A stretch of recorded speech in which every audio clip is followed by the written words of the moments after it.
Mirador Argentino.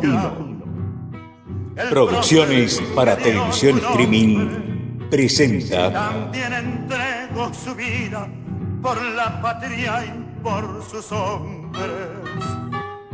También entregó su vida por la patria y por sus hombres. En primera persona.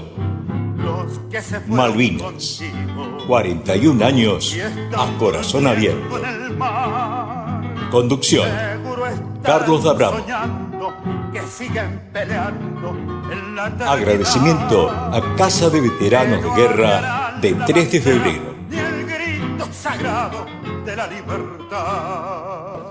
Estamos en una nueva emisión de Mirador Argentino Político y hoy tenemos una visita muy especial.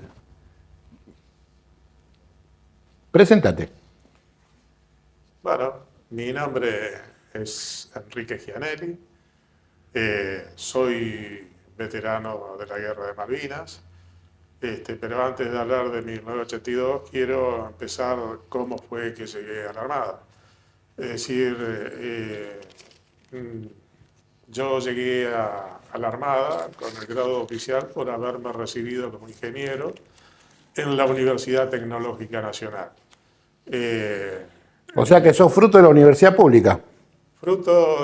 Hice toda mi carrera en escuelas públicas. Hice, bueno, el primario en la escuela pública, Escuela Técnica Nacional, las escuelas nacionales de educación técnica, como técnico mecánico, y en la UTN, en la Regional Buenos Aires, en Medrano, no me acuerdo la altura, casi Córdoba.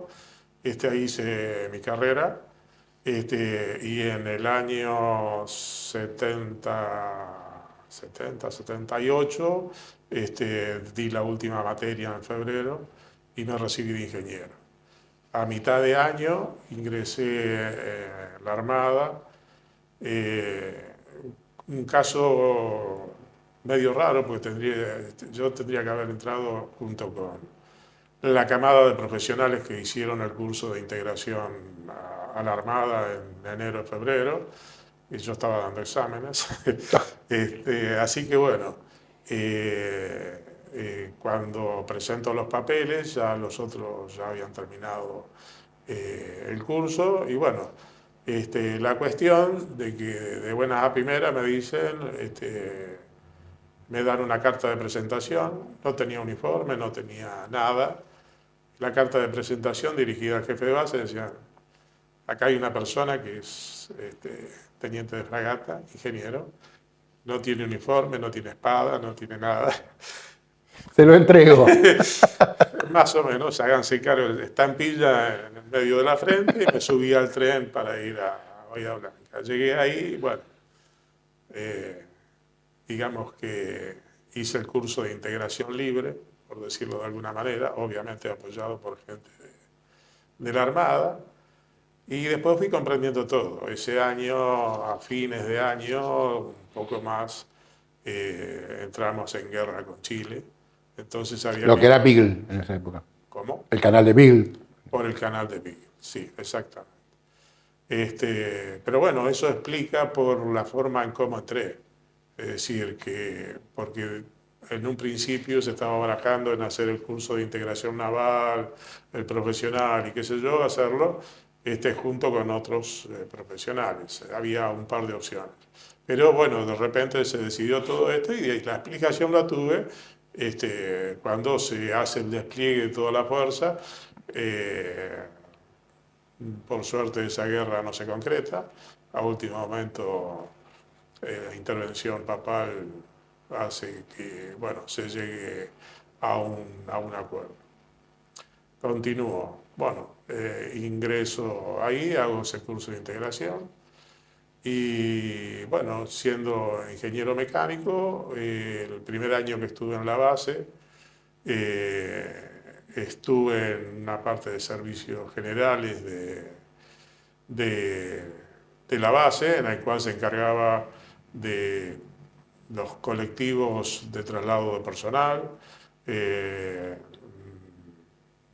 toda la parte de asistencia a los autos de los oficiales superiores, estaba el cuartel de bomberos y la asistencia a la flota del Fueloy, en el cual había una cantidad grande de tanques, no quiero mentir, no me acuerdo cuántos, que estaban puestos en dunas, pero protegidos contra ataques antiaéreos, es decir, estaban, me sale blindado, pero no... Camuflado sería, una cosa como camuflada. Camuflado, pero protegidos, había Claro. una cubierta de hormigón antibomba, ¿sí? Como Sí, para sí. cualquier ataque. No me sale, pero bueno. Sí, es como un búnker vendría a ser. Como como un búnker, era un búnker, Y ahí estaba el combustible, digamos, la ahí reserva. estaba todo el Fueloy, que llegaba hasta la dársena y ahí, cuando se hacía combustible en dársena, se hacía a través de eso.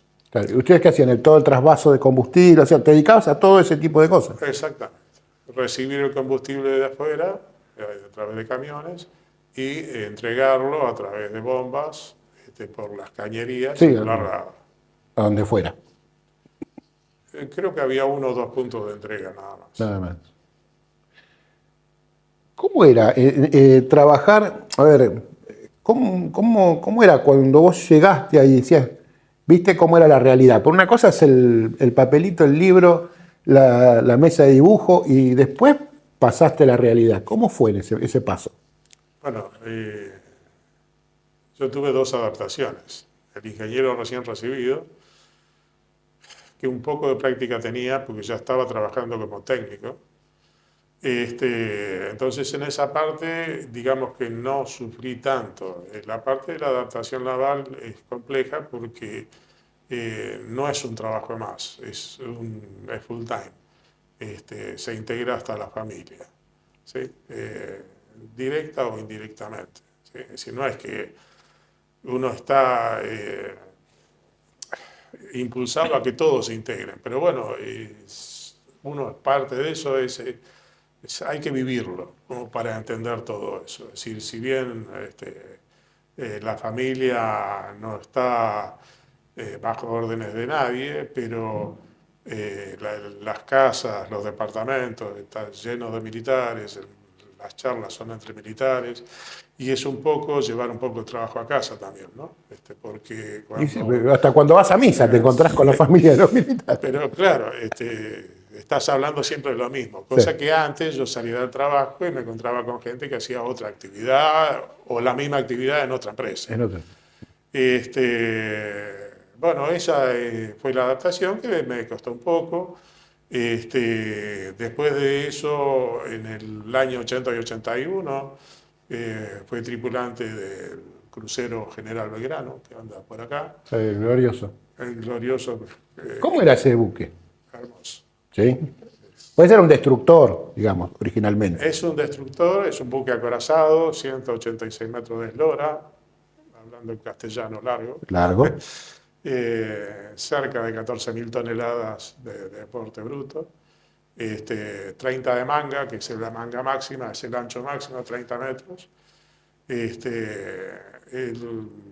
La dotación permanente andaría en los 1.000 y pico, pero en esos momentos, en tiempo de paz, no se cubrían todos los puestos, andábamos alrededor de 800, 900, no más.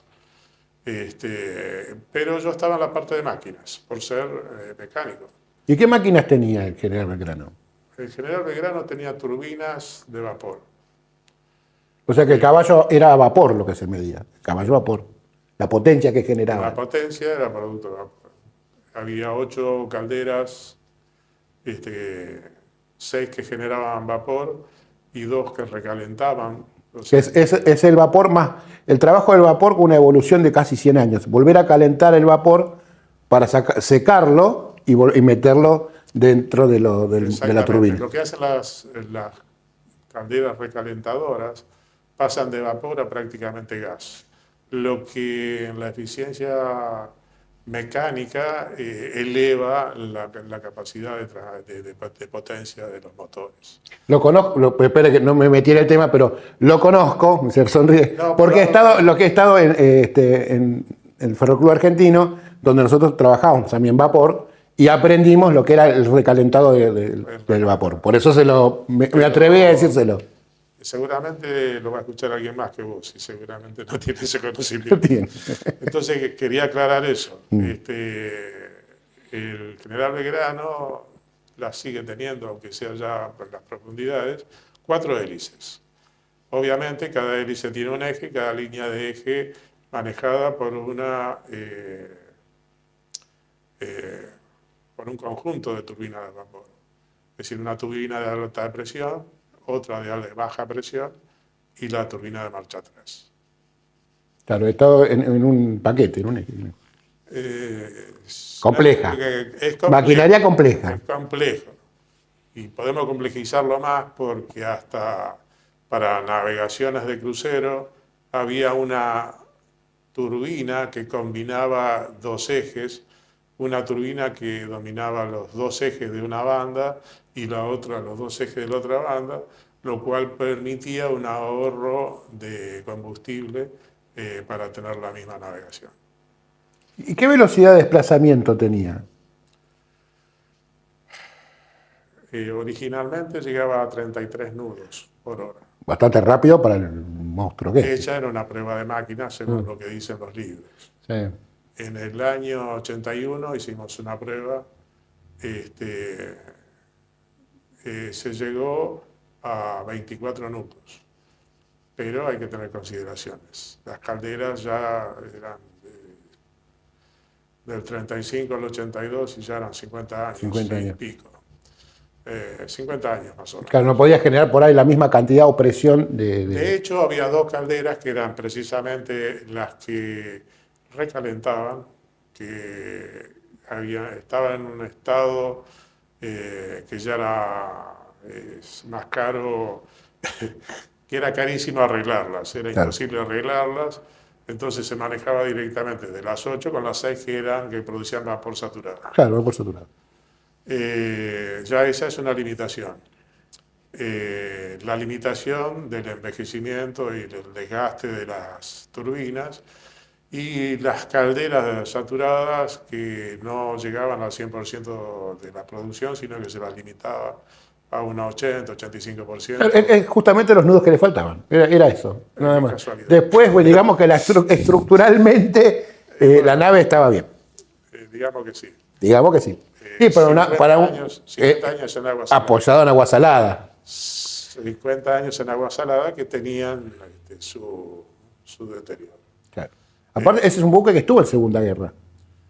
De hecho, empezó la Segunda Guerra en Pearl Harbor, Ah. de la cual sale indemne, recibe el apodo, el nombre original es Phoenix, por la ciudad de Phoenix, Arizona. En inglés le decían el Lucky Phoenix. Era sortudo. El sortudo. Sortudo. Porque encima en el Océano Pacífico con los japoneses recibe un ataque de un kamikaze que le vuela parte del puente, pero no mucho más que eso. Mira vos. Claro, por eso, porque los demás, hay que decir, los demás terminaron muy dañados en esa época, ¿no? Hablando de todos los daños en contra, ¿no? Claro, de hecho, los cañones los usó bastantes veces en los desembarcos, es decir, por el bombardeo costero que se hace antes del desembarco habitual de la Segunda Guerra. O sea que estuvo en combate ese barco. Ese barco estuvo en combate, combatió mucho. Era un barco muy noble, era después del portaaviones el buque más grande, 14.000 toneladas. Y es un acorazado. Imagínate que para hundir un acorazado en esa época no era moco de pavo, le tenías que pegar bien. Pero para los tripulantes sí, porque los buques grandes se mueven menos con las olas. Claro. Claro. El tripulante obviamente hay tormentas, lo que en el mar se llama peste. ¿Y cómo era? ¿Te acostumbraste a las tormentas? Porque acá estamos en los mares del sur, que precisamente no es el Caribe. Hay condiciones naturales. Yo tenía una condición natural de que las llegaba a soportar, pero no 10 puntos, andaría 6 puntos, digamos, una cosa así. Era de los pocos que asistía al comedor a comer. Otros asistían al comedor, pero no precisamente para comer. Obviamente, no me podía cargar de comida porque es contraproducente. Claro. Pero vos los volverías locos. Dame un café con leche y una media luna. Y te No, vas a sí, pasar. había pocos oficiales y pocos asistentes, Claro. así que si querías un café, por ahí hasta te lo tenía que hacer vos. Claro. Había muy poca gente. Sí. El mal de mar afecta a muchísimos. Y hay cosas que a veces son increíbles y creo que son dignas de contar. El estar acostado, porque uno ¿qué hace? De la mejor manera es estar acostado. Bueno, al estar acostado, bien estirado, uno está 5 minutos. A los 5 minutos quiere poner la rodilla doblada, no aguanta la rodilla estirada. ¿Dónde va la rodilla? Va hacia arriba, se pone en ángulo así. Claro. Entonces el bamboleo empieza a revolear la rodilla Es doblada. peor, es una vela. O sea, hasta para dormir tenés que tener todo pensado. Sí, no,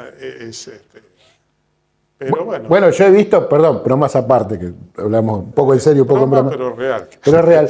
Yo he visto marinos en la navegación civil que, como el buque no es tan grande, a veces se atan las piernas cuando van a dormir. Se las atan, se ponen una correíta y se atan a la cama.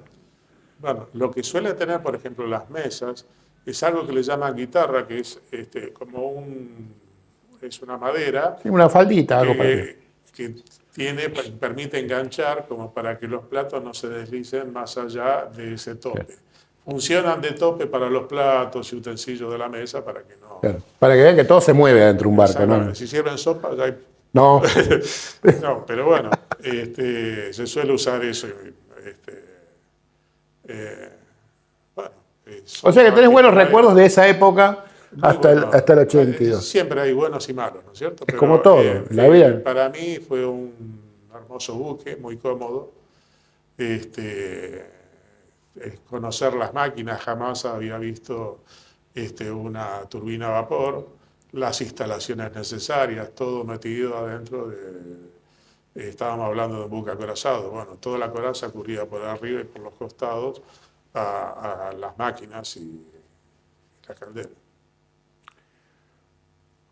Vamos a arrimarnos al 82. Luego hablaste hasta el 80, 81. Hasta diciembre del 81. Muy bien. Y a Belgrano lo hunden 4 meses después. O sea que tuviste ese tiempo y después, bueno, te tocó otra nave. Sí, porque cuando lleguemos en su momento, es un momento feo de mi vida. Mira vos. Precisamente porque muchos de mis compañeros de esos 2 años bajaron en balsa, por decirlo de una manera suave. ¿Sí? Fueron atacados el 2 de mayo. ¿Qué crees que pasó ahí en el Belgrano? Perdón que te lo pregunte yo a vos, pero vos estuviste en ese barco. ¿Qué es lo que pasó? El tema, desgraciadamente, fue muy simple. El primero, estallan 2 torpedos. Y quiero aclarar algo. Por haber tenido tantos compañeros, de hecho hubo alguien que me reemplazó a mí y que bajó en balsa, que estuve preocupado hasta que lo pude volver con vida, lo pude volver a ver con vida. Bueno, tengo muchos relatos de forma directa y de amigos. Entonces, lo que sé es en base a relatos que me han dado ellos, directos, la fuente más directa imposible. Estallaron 2 torpedos. El tercero no hizo impacto, por lo menos en el Belgrano.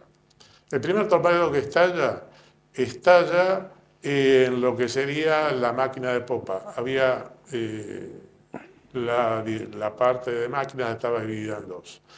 La parte de prueba, que era la principal y que dominaba todo, y la parte de popa, que de alguna manera estaba bajo la tutela de la guardia de proa. El buque, para su instalación eléctrica, tenía 4 generadores eléctricos que generaban 1000 kilowatts hora cada uno. Para abastecer el buque bastaban 2. Entonces, siempre se navega con 2 en funcionamiento, uno preparado para largar en cualquier momento, es decir, caliente, y el otro en reserva. Es decir, ¿Por qué caliente? Porque, bueno, no se puede largar el vapor de golpe como para empezar a girar y generar la electricidad. Digamos que ese ya estaba casi listo y para poder, si hay falla, en caso de falla de algunos otros generadores, el que está de reserva puede entrar en pocos minutos El servicio. en servicio y dar la electricidad necesaria. Bueno, en el caso de los motores diésel, el motor que está en reserva de un generador, a veces hay 2, 3 generadores en lugares como centrales de telefonía. Uno de los motores que está siempre al corte, por si se corta la electricidad, tiene una resistencia que lo mantiene caliente, justamente porque no puede arrancar y dar lo máximo enseguida. Entonces el agua que tiene, o el líquido refrigerante, en realidad está a una temperatura que el bloque, vos lo tocás y está caliente, pero está apagado y está caliente. Casi de trabajo. Casi de trabajo. Por eso comprendí lo que estabas comentando. Exactamente. Pero bueno, es lo usual porque las fallas no son habituales, pero la estadística mata. Sí. Cada tanto tiempo aparece algo. Sí. Bueno, entonces retomo el tema de los torpedos. Estallan en la zona de máquinas y afecta a los dos que estaban en marcha al mismo tiempo. O sea que dejó el buque a ciegas, sin comunicaciones, porque no había intercomunicadores, no había iluminación, no había fuerza motriz, Sí. no había eso. Sacarle la Se electricidad. apagó todo, claro. Bueno. Inclusive, aún teniendo fuerza motriz, el equilibrio del buque se realiza compensando los contenidos de los tanques de combustible o de agua. Más de combustible, que son los mayoritarios, los más voluminosos. Pero bueno, no hay energía de fuerza motriz. Y encima, la orden que teníamos, como para el 1 de mayo hubo una orden de atacar a la flota, teníamos la orden de estar completos de combustible. O sea, que al estar completo de combustible tampoco había posibilidades de equilibrar el barco para evitar una escora producida por un agujero. Que es lo que fue sucediendo, el escoro. Fue lo que fue sucediendo, no había forma de evitarlo. Es decir, no había energía. Supongamos que se conseguía energía, no había dónde mover 1 litro de combustible. Estaba todo completo. ¿Sí? Entonces no había forma de equilibrarlo. O sea que lo engancharon en el peor momento del buque, digamos, casualmente, ¿no? Digamos. O sea, en el mejor, tengo el combustible, tengo todo, pero tampoco es tan producente. Claro. ¿Se entiende? Tocaron una parte vital. Vital. ¿Sí? Bueno, la energía, como dije recién, es vital para cualquier movimiento, inclusive para las comunicaciones. Cualquier orden que quería dar el comandante se lo podía dar a los que estaban al lado, a nadie más. 1000 personas. 186 metros de barco. Claro, es complicadísimo, ¿no? Es decir, no sale nada. De hecho, se determina así el abandono del buque, pero me cuenta quien me reemplaza a mí, que estaba como en la central de control de averías. Bueno, él sale a ver qué es lo que pasa y ahí ve que están abandonando el buque, porque él recién tomaba la guardia, entonces estaba vestidito completo, no estaba mojado, no estaba afectado por las ondas expansivas, ni con la onda expansiva estallan tanques de combustible y la parte de popa, la parte de atrás del buque, se llena de combustible que a su vez es resbaladizo e impedía los movimientos de la gente que quería salir. Hay algunos pequeños incendios. O sea, por la cantidad de combustible que tenía el buque, no fue peor, digamos, porque en realidad, está bien que el fuel oil tiene toda una historia para encenderse, Claro, no sí. es tan fácil. Pero bueno, encima los tanques están después de la coraza. Ahí nomás. Sí, están todos, es decir, la parte central están ubicadas las máquinas. Los Claro. tanques son laterales. Justamente es para dar el equilibrio. Bueno. Entonces él me dice que estoy hablando de Raúl Santoro, gran amigo, que a veces tengo comunicaciones con él todavía. Y bueno, Él me cuenta que en un principio quiere ayudar a algo más y en cuanto pega la primera patinada dice, no, estoy loco. Meterse abajo era un suicidio. Entonces va a buscar su balsa, no la encuentra y va a parar a la primera balsa que encuentra hasta que lo rescata. Entonces, bueno, el principio del fin es retomando la idea, ¿no? El principio del fin es que los dos generadores que estaban en servicio se cortan al mismo tiempo y no dan posibilidad de poner nada en funcionamiento.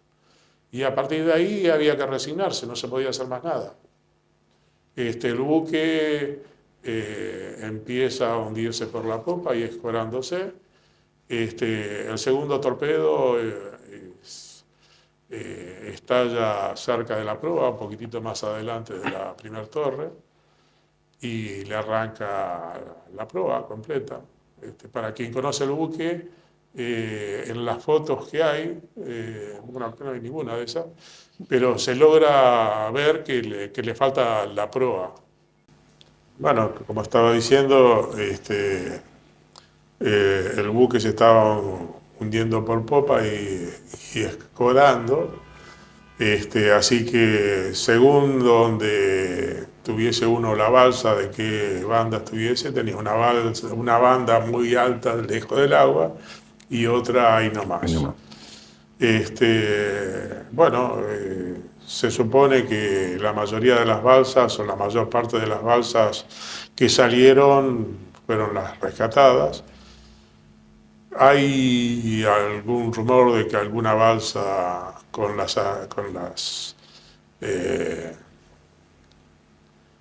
donde está el boquete de los torpedos fue pinchada por eso, pero no lo tengo confirmado nada. Por la esquirla, digamos, que puede salir. La esquirla queda abierta, los chapones, el acero, pero no lo tengo confirmado.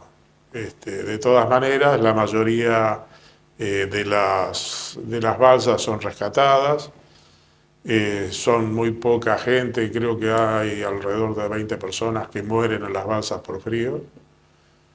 Y se da la particularidad que hay 2 civiles que mueren ahí, poco conocidos, que, bueno, en toda unidad militar siempre hay una cantina, en las unidades de superficie, en los buques, también hay una cantina atendida por 2 hermanos, y según lo que cuentan los relatos, uno de los hermanos estaba en una balsa, pregunta por el hermano de él,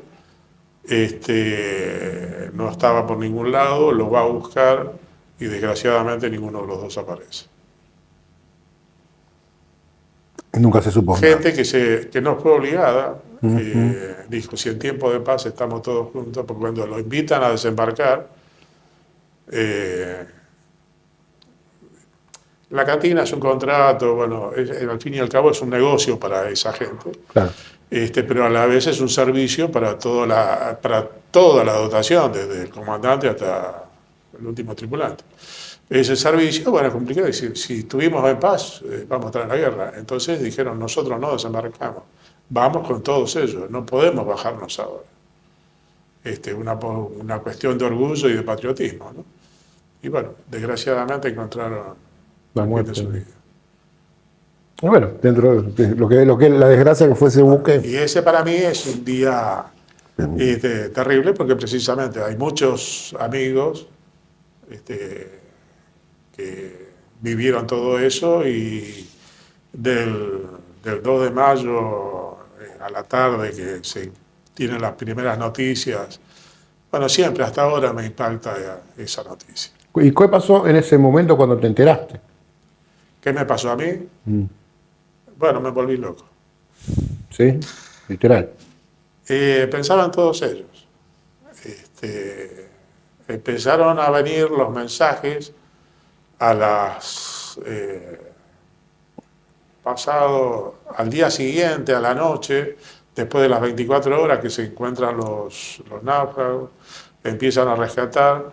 Entonces cada buque que rescataba algo mandaba un comunicado con los nombres de los rescatados. Pero lo mandaban por telex. Y los que saben lo que es el Telex es lo más indescifrable que hay. ¿Sí? Entonces, bueno, los apellidos se confundían. Sí. De hecho, en 1000 personas hay apellidos que se repiten. Bueno, eso. Bueno, como la guía telefónica, los Fernández. Sí, bueno, más o menos así. Y hay nombres propios del interior que son típicos. Qué sé yo, los Tapia, los Romero, parecido a González y qué sé yo qué, ¿no? Y los Fernández, qué sé yo. Bueno, hubo un momento que dije, basta, no quiero leer más nada porque estaba volviendo loco. Y bueno, y siempre tuve la necesidad de encontrarme con ese colega, ese amigo, que me había reemplazado, porque no sé por qué, gracias a terapia y otro montón de cosas, fui entendiendo de que el sentimiento de culpa de algo que uno no tiene nada que ver. ¿Y eso te ayudaron las instituciones, como la Casa del Veterano? ¿Cómo Casa fue? Veterano, ¿Te ayudó? pero muchísimo tiempo después, porque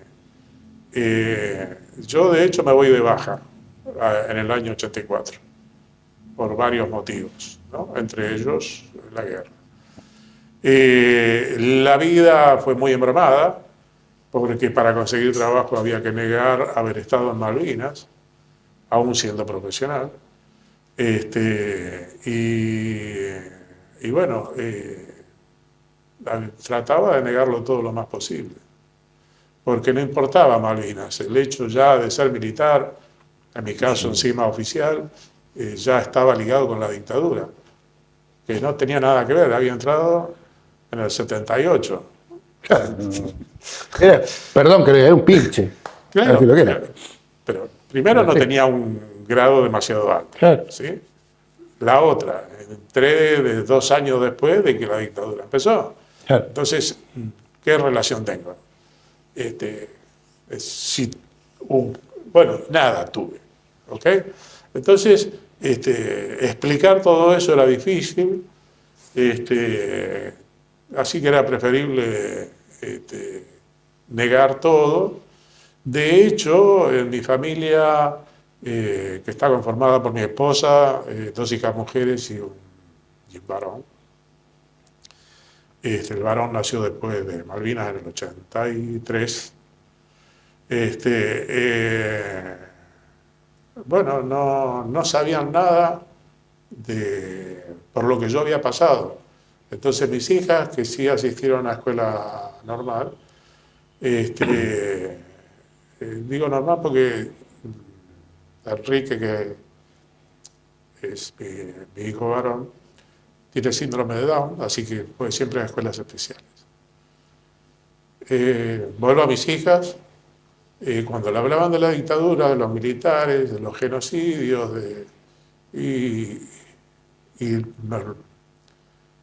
lo relacionaban conmigo y no tenían explicación de nada, porque yo no hablaba nada.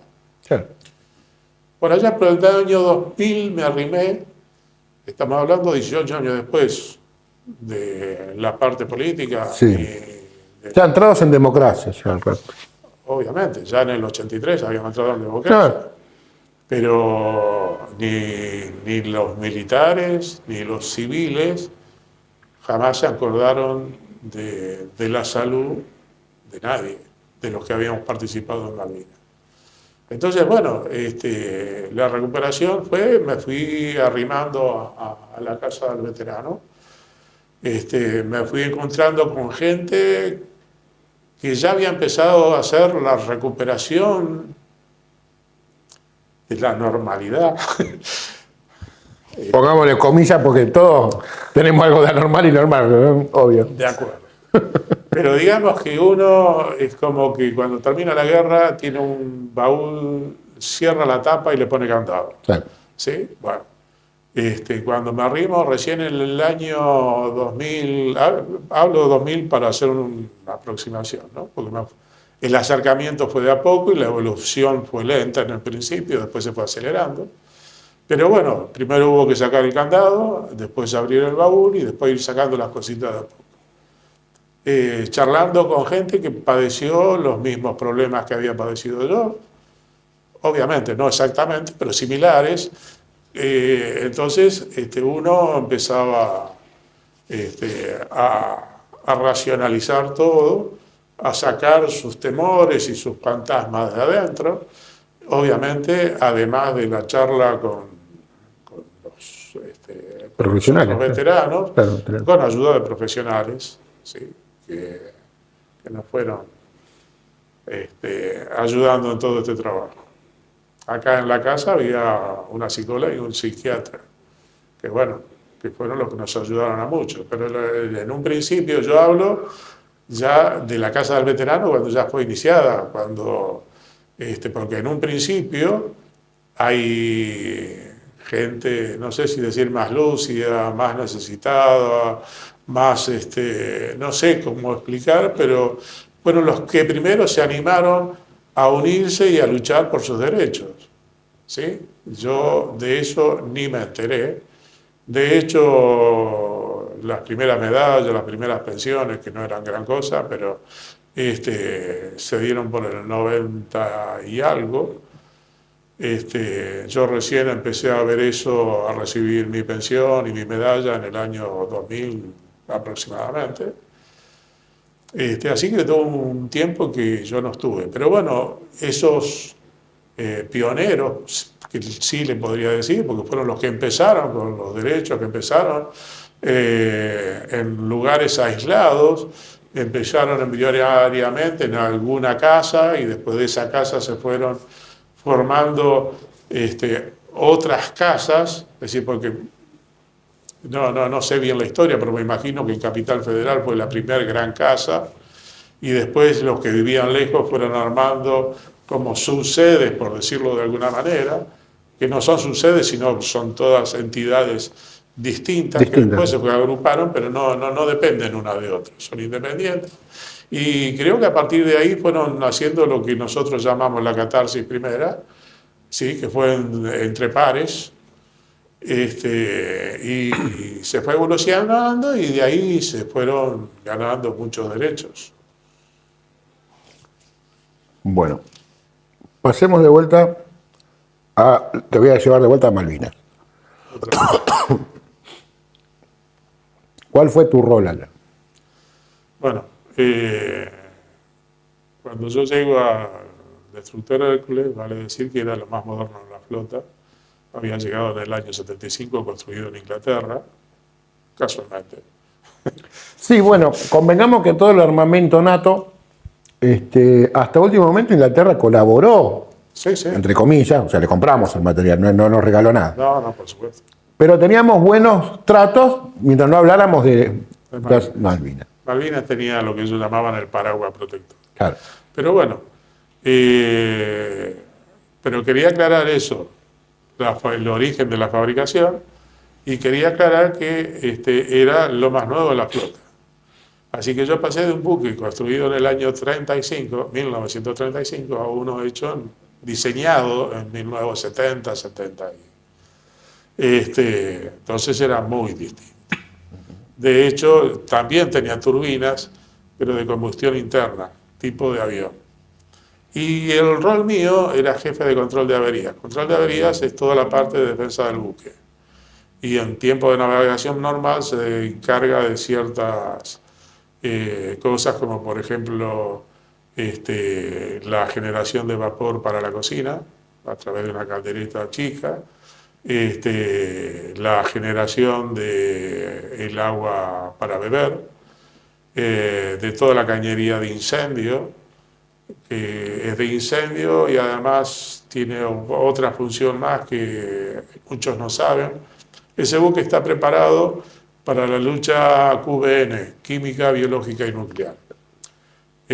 No resistiría a ninguno de esos tres ataques en forma directa, pero lo que sí cubre es una nube biológica, química o nuclear. Entonces, el buque se aísla, el personal queda recluido en ciertos lugares con aire acondicionado, sin estar conectado afuera, recirculando el aire. Y mientras tanto, esa agua de mar que tenemos en la tubería de incendio tiene una red que hace como una cúpula de agua que hace que la nube biológica o química que pueda caer sobre el buque va resbalando y va cayendo al agua. Entonces, después del periodo en que podemos soportar con ese aire acondicionado propio, se supone que salimos de zona y ya fuera del peligro químico biológico. A ver si entendí, es como que lava el buque. Como que lava el buque. ¿No? Es como si hace un... Pero lo comprendí, no lo había entendido, por eso... Sí, bueno. lava el buque y hace como una lluvia fina que cubre a todo el buque. Mira. Bueno. Y algunas otras cosas más que teníamos, es decir, porque teníamos los compresores, teníamos algunas fuentes de energía hidráulica para los cabrestantes, teníamos una parte, es decir, una parte mecánica, y en el combate el rol es netamente de defensa, porque ahí tenía los grupos de control de averías justamente, que son los que se encargan de tapar rumbos, agujeros, para hablarlo en castellano, roturas de cables, arreglar cañerías necesarias con lo que se podía. El buque era... se le dice, a ver si yo no entendí mal. ¿El buque es rígido o tiene ciertos movimientos cuando uno está trabajando, digamos, en el agua? Tiene cierto movimiento, pero son imperceptibles a la percepción humana. Necesita esa flexibilidad. De hecho, el buque está diseñado para soportar las olas y tiene dos momentos que son cruciales y que en el diseño tiene que estar percibido. Es cuando el buque está montado sobre una ola que tiende a partirse, o que está montado en dos olas, en proa y en popa, que pueden quebrar, claro. Se puede quebrar en el proa. Pero eso ya es un problema de diseño. Y toda la construcción no es perceptible a los humanos, pero tiene que tener cierta flexibilidad, tiene que tener cierta posibilidad de torsión. Mira, o sea que el buque estaba preparado para eso. Bueno, ¿cómo fue dentro del conflicto? ¿Cómo estuvieron? Te voy llevando de a poco. Pero bueno, empezamos el 2 de abril. Bueno, empiezan todos los problemas en Grytviken con la ballenera, Davidoff, que iba a desarmar la ballenera, qué sé yo, que esto, que lo otro. Bueno, nosotros hicimos una navegación de entrenamiento normales, llegamos un viernes a Puerto, y el domingo nos llaman, si ya después de los días de navegación estaba con la familia, a reunirse el domingo en el buque,